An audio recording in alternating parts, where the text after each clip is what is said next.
고정관념, 부재, 편견, 장애인식 개선 교육을 시작하겠습니다.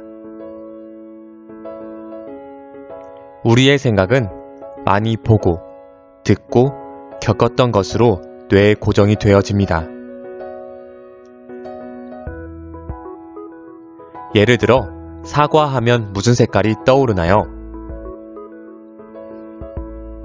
보통은 빨간색이라고 말을 합니다. 우리가 빨간 사과를 많이 보고 빨간 사과를 먹어봤기 때문입니다. 하지만 초록색 사과를 먹어본 사람은 초록색 사과가 있다고 말합니다. 보고 먹어봤기 때문에 말할 수 있습니다.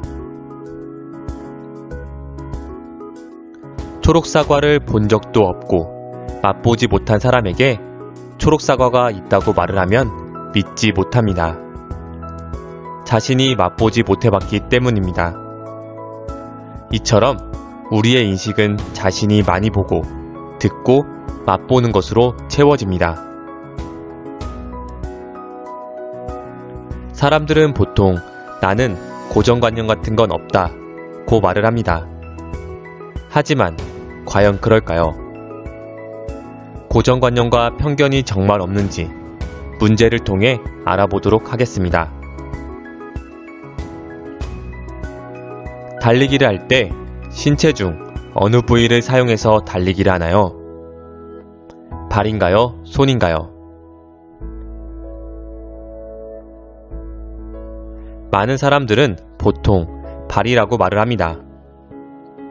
발로 달리는 것을 보고 발로 달려봤기 때문입니다. 하지만 손으로 달리기를 해본 사람이나 본 적이 있는 사람은 손도 있다고 말을 할 수 있습니다. 나는 어떻게 생각하고 있었나요?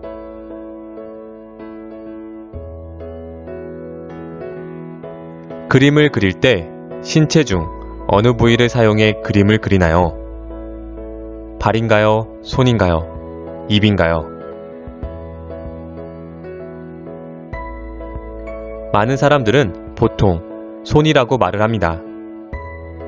손으로 그리는 것을 보고 손으로 직접 그려봤기 때문입니다.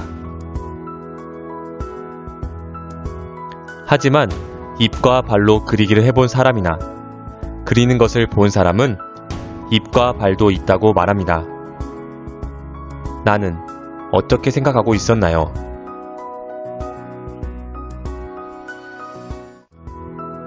우리는 얼마나 많은 고정관념과 편견을 가지고 살고 있을까요? 사실은 내가 생각했던 것과 다를 수 있는데 말이죠. 생각해 봅시다. 우리는 주변에 있는 장애인들에게 어떤 편견을 가지며 살고 있을까요? 장애인은 아무것도 하지 못한다. 장애인은 피해만 준다. 부모가 문제가 있으면 장애인이 태어난다. 장애인은 우리와 다르게 특별하다. 혹시 이런 생각을 하고 계시나요? 이런 생각을 하고 있다면 잘못된 생각입니다.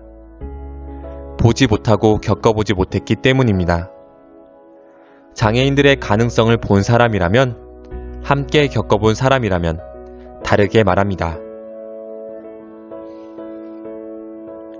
장애인은 많은 것을 할 수 있고 장애인은 특별하지 않으며 장애인이 된 것은 부모의 탓이 아니다.